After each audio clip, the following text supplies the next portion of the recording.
En el sendero La Ramona, un hombre asesinó a una joven. No era un desconocido en la oscuridad, sino quien alguna vez fue llamado padre, alguien que durante años ocultó su verdadera naturaleza tras la familiar máscara de la pobreza, para convertir el cariño en grilletes invisibles y empujar a toda una familia a una tragedia inimaginable, nacida precisamente del lugar que debía haber sido el más seguro.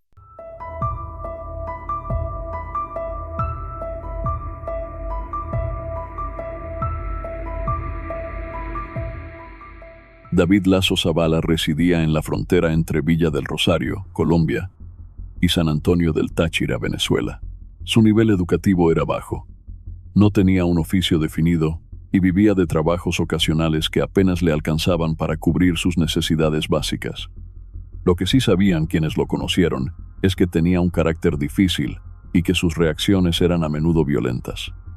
La historia comenzó en los años 80, del lado colombiano, cuando David vivía en la localidad de Juan Frío, en Villa del Rosario. En esa época, convivía con una mujer con la que había tenido 2 hijas. Por motivos no del todo claros, su pareja decidió dejar el hogar y marcharse sola, dejando a las niñas bajo su cuidado. La mayor tenía entonces 16 años y la menor, Ruth María Lazo Ahumada, apenas 13. A partir de ese momento, la vida de ambas cambiaría para siempre. Con el paso del tiempo, según contaría Ruth María más adelante, David comenzó a comportarse de forma inadecuada con su hija mayor.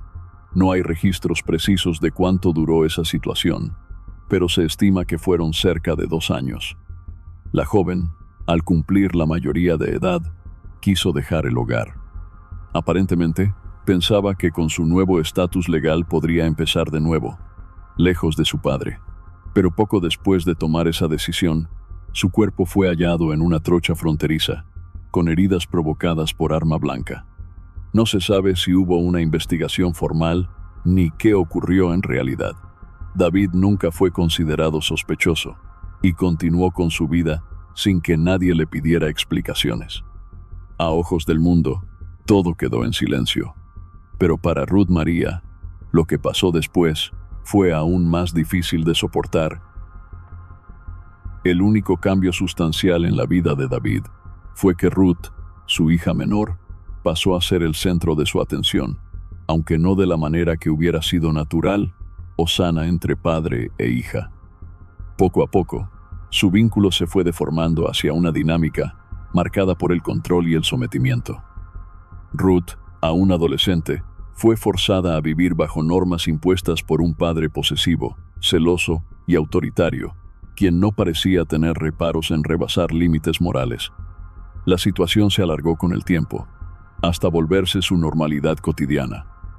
Tal vez, el recuerdo del trágico destino de su hermana mayor fue lo que la hizo callar y no rebelarse. Permaneció a su lado por 20 años. Durante esas 2 décadas, Ruth tuvo 2 hijos, un varón y una niña, y ambos crecieron sin saber que el hombre que los criaba como abuelo era, en realidad, también su padre biológico.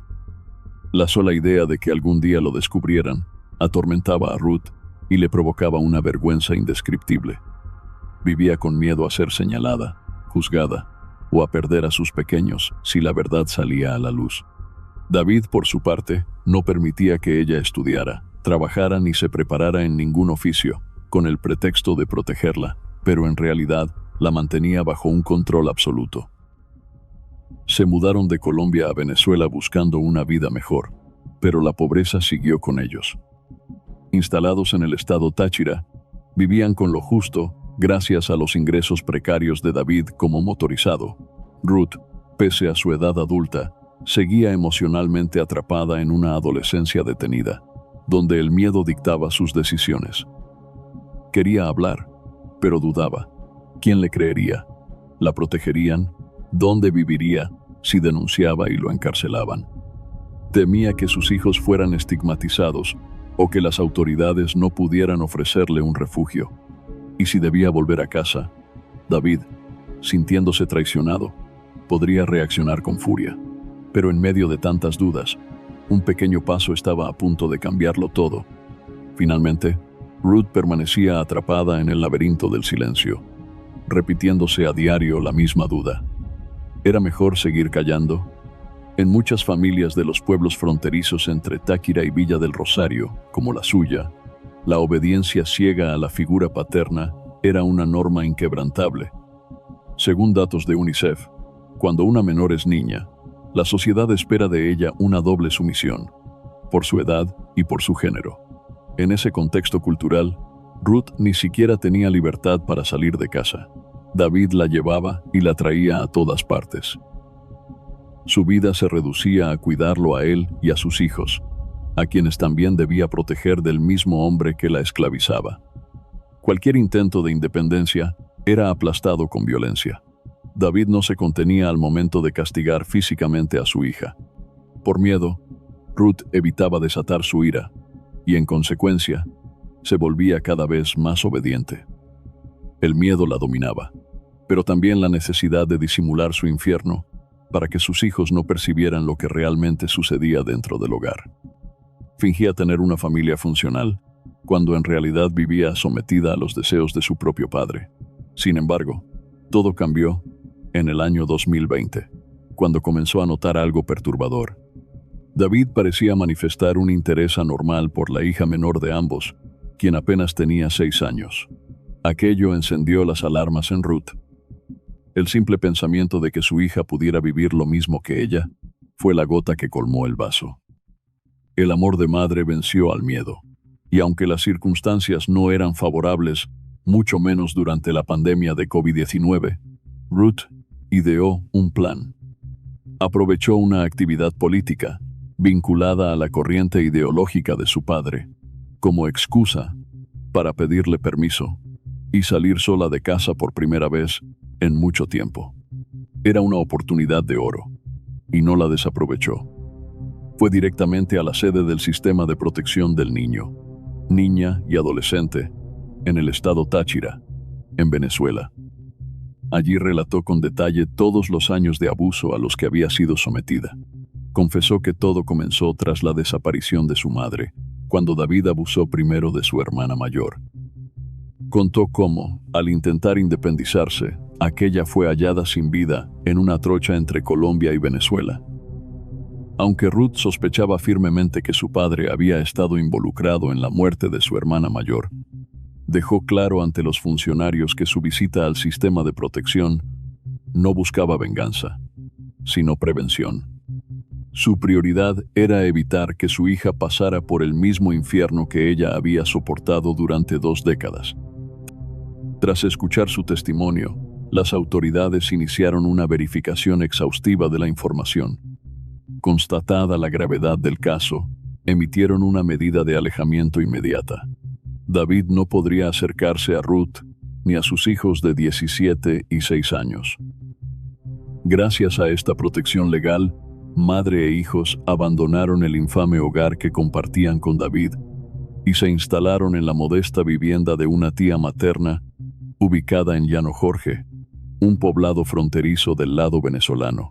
Allí también residía la abuela de Ruth. Se les indicó tajantemente que no debían establecer ningún tipo de contacto con el agresor. Pero David no se resignó.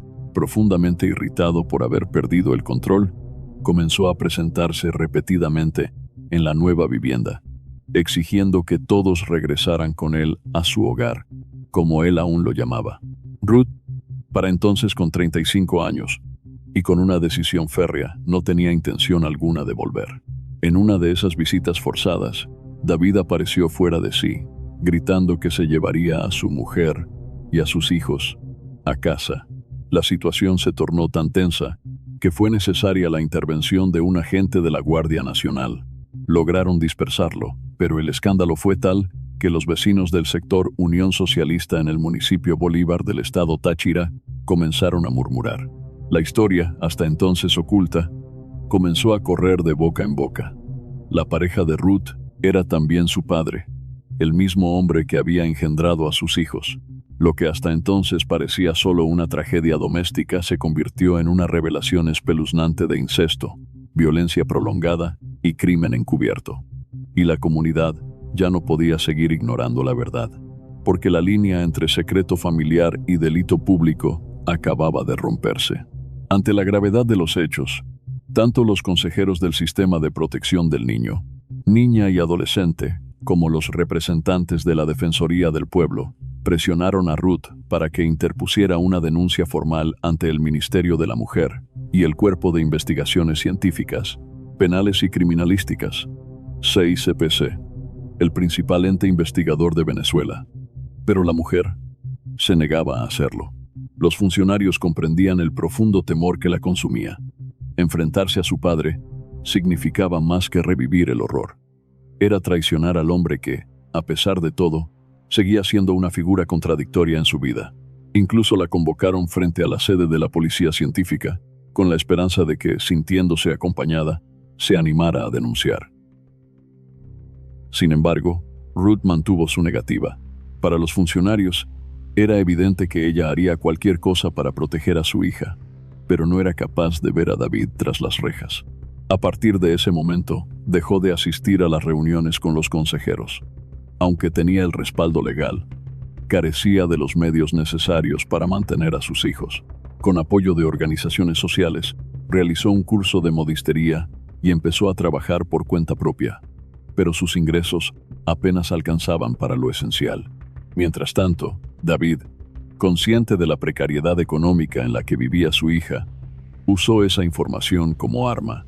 Si bien aparentemente había aceptado que Ruth y los niños vivieran aparte, no renunciaba a la posibilidad de recuperarlos. Ocasionalmente les ofrecía apoyo financiero, pero nunca por generosidad. Todo tenía un precio. El dinero venía con condiciones. Ruth debía visitarlo y llevar a los niños, quienes aún no sabían la verdad del lazo que los unía a ese hombre, pese a tener una orden de alejamiento que le prohibía cualquier contacto con él. Ruth, asfixiada por la necesidad, cedió en varias oportunidades. Cada visita, cada paso hacia atrás, debilitaba la barrera que tanto le había costado levantar. Y sin saberlo, Ruth se acercaba nuevamente a un peligro que nunca había desaparecido. Porque hay vínculos que, cuando no se rompen a tiempo, pueden arrastrar consigo todo lo que uno quiere proteger. Mientras tanto, los funcionarios del Sistema de Protección Infantil continuaban trabajando con Ruth, conscientes de la profunda herida emocional que arrastraba. Su recuperación requería más que apoyo legal. Necesitaba reconstruir su autoestima y ganar la fuerza suficiente para tomar decisiones cruciales. Profesionales de la salud mental comenzaron a acompañarla en este proceso. Una de las metas más desafiantes era que Ruth pudiera hablar con su hijo mayor, ahora adolescente, y contarle la verdad sobre su origen. Él tenía derecho a saber que el hombre al que llamaba papá era, en realidad, también su abuelo. Pero solo pensar en tener esa conversación paralizaba a Ruth. Aterrada por el posible rechazo, terminó abandonando las sesiones de terapia y los encuentros con los consejeros. Así llegamos al año 2021. Era sábado 28 de agosto cuando Ruth, acorralada por las carencias, cruzó nuevamente la frontera. Se dirigió a Juan Frío, en el lado colombiano, el mismo lugar donde su calvario había comenzado décadas atrás. El motivo era económico. Su vivienda tenía un grave problema con el sistema eléctrico debido a un transformador dañado, lo que amenazaba con dejarla sin ingresos como costurera. David, al tanto de su situación, le ofreció dinero para arreglar el desperfecto, pero con una condición: debía ir a verlo personalmente. Ruth accedió. Sin embargo, la reunión no fue lo que esperaba. En vez de apoyo, recibió amenazas. Tal como en el pasado, la conversación terminó en una fuerte discusión. Ruth regresó a Venezuela con las manos vacías y un miedo renovado. En una serie de 20 mensajes de voz enviados a su tía Doris, con quien vivía junto a su madre y sus hijos, Ruth dejó registrado su estado de angustia. Sus palabras eran desesperadas, cargadas de ansiedad, y revelaban que David no solo la había intimidado, sino que la había dejado aterrada. Lo que nadie imaginaba era que esos audios serían las últimas pruebas de vida que Ruth dejaría atrás. Aquel día, Mientras Ruth emprendía a pie el camino de regreso hacia Venezuela, por la trocha de Juan Frío, la angustia la acompañaba con cada paso. En una serie de mensajes de voz, insistió a su tía Doris en que cerrara bien la puerta de la casa, que echara seguro en todas las entradas y que, bajo ninguna circunstancia, le abriera la puerta a David, sin importar el pretexto. Ruth no pensaba en sí misma, sino en su hija menor. El miedo en su voz era palpable, y su insistencia dejaba entrever que algo grave podía suceder. La tía, confundida por tanta alarma, pensó que quizás David estaba bajo los efectos del alcohol y temía un arrebato violento. Pero Ruth fue clara. Su padre no estaba ebrio, solo se comportaba como si estuviera loco. Aún así, volvió a advertir con firmeza que no dejaran entrar a nadie y que tuvieran cuidado especial con la niña. Entre los audios, Ruth explicó que volvía caminando porque no tenía ni una moneda para pagar transporte. El desespero era evidente. Doris, al recibir tantos mensajes, insistió en saber qué había pasado exactamente. Ruth entonces reveló que David le había pedido que lo llevara a la casa donde vivía actualmente, cosa que ella rechazó de inmediato. Ante la insistencia del hombre, ella le advirtió que, si se acercaba, lo denunciaría a la policía y lo haría sacar por violar la orden de alejamiento. A lo que él respondió, con tono desafiante, que ella no se atrevería a echarlo como a un perro. Ruth no se dejó intimidar. Dijo que no quería perturbar a sus hijos, pero si era necesario, lo haría, y que si algo pasaba, sería su culpa. Lo que Ruth no sabía era que esa decisión de defender a su familia sería el punto de no retorno. Ya con poca batería en el teléfono celular y mientras la tarde caía sobre la trocha, Ruth pidió a su tía Doris que enviara a su hijo Jorleán, quien en ese momento tenía 18 años, para que saliera a su encuentro con el teléfono móvil y así alumbrarle el último tramo del camino que debía recorrer a pie antes de llegar a casa. Era algo que el joven ya había hecho en otras ocasiones. Ruth, nuevamente, insistía en que después de que su hijo saliera, cerraran bien la puerta y no la abrieran hasta que ellos regresaran. Incluso sugirió que apagaran las luces para simular que no había nadie.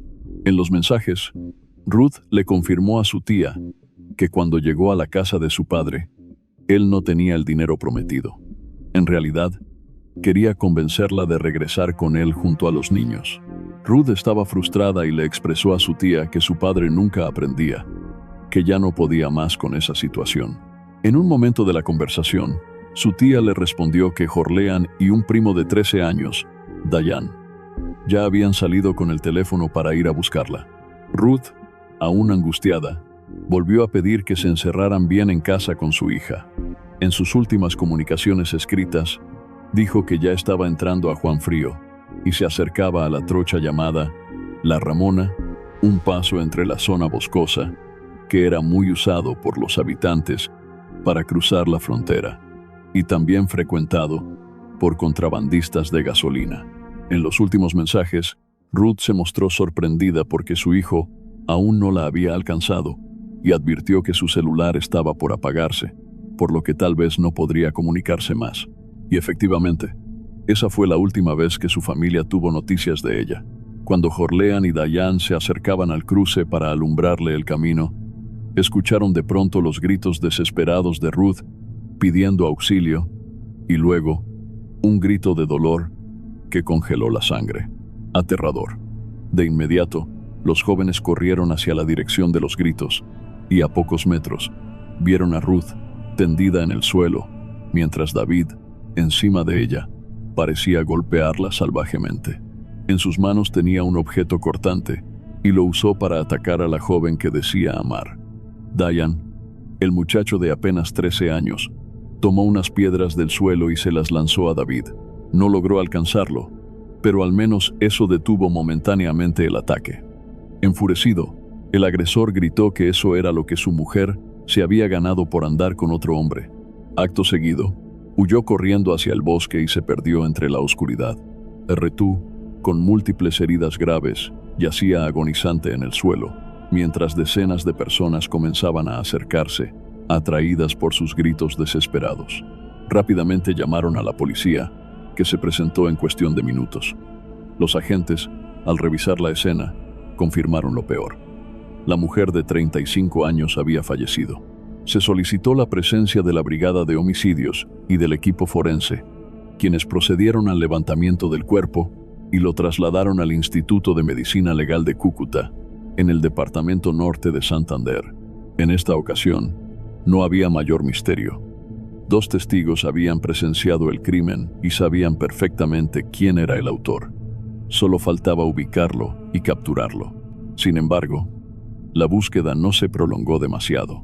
12 días después del asesinato, al mediodía del jueves 9 de septiembre, David Lasso Zavala, de 56 años, se presentó voluntariamente en la sede de la Fiscalía en Cúcuta, ante los funcionarios del Cuerpo Técnico de Investigación. Confesó ser el autor del brutal ataque contra su hija y pareja. Los agentes hicieron efectiva de inmediato la orden de captura emitida en su contra. Quedó a disposición de la Fiscalía Séptima Seccional de Vida, donde se formalizaron los cargos por homicidio agravado. Durante su comparecencia ante el juez, David aceptó los cargos sin mostrar arrepentimiento alguno. Fue encarcelado de inmediato, pero aún faltaba lo más importante: ¿cuál sería la sentencia que recibiría por décadas de terror y un crimen tan monstruoso? Algunas fuentes oficiales indicaron que, después de cometer el crimen, y al saber que había testigos directos de su brutal acto, David Lasso Zavala buscó asesoría legal. Su abogado le aconsejó entregarse, con la esperanza de que esa acción pudiera influir en una posible reducción de su pena. Sin embargo, hasta la fecha, no se ha encontrado ninguna fuente oficial que confirme cuál fue la sentencia definitiva impuesta a David por el asesinato de su hija y pareja sentimental. De acuerdo con el artículo 103 del Código Penal colombiano, el homicidio con agravantes puede conllevar penas de entre 208 y 450 meses de prisión, lo que equivale aproximadamente a 17 a 37 años tras las rejas. Si bien esa es la base legal, el caso de David, con su historial de abuso, control y violencia sistemática, podría encuadrarse entre los más graves dentro de esa franja punitiva. Respecto al destino de los hijos de Ruth María Lasso Ahumada, se sabe que la menor quedó bajo la protección del Consejo de Protección del Niño, Niña y Adolescente, a la espera de que se identificara a un familiar apto que pudiera hacerse cargo de su cuidado. Poco se ha sabido del niño mayor, pero ambos enfrentan una realidad marcada por el horror de una historia que jamás debió escribirse. Los actos cometidos por David Lasso Zavala no solo constituyen una violación a la moral y a la ley, son también uno de los tipos de violencia más devastadores que puede vivir una persona: el abuso intrafamiliar sostenido. Se estima que la mayoría de los casos de incesto y violencia doméstica quedan en silencio, por miedo, vergüenza o amenazas. Y en más del 80% de los casos denunciados, el abusador es un familiar directo, es decir, el enemigo duerme en casa, y a veces, incluso, lo llamamos papá. Si esta historia te impactó tanto como a nosotros, déjanos tu like, suscríbete al canal y activa la campanita para no perderte ninguno de nuestros próximos videos. Y si quieres conocer más casos tan estremecedores como este, haz clic en los contenidos recomendados que ahora aparecen en pantalla. Nos vemos en el próximo caso.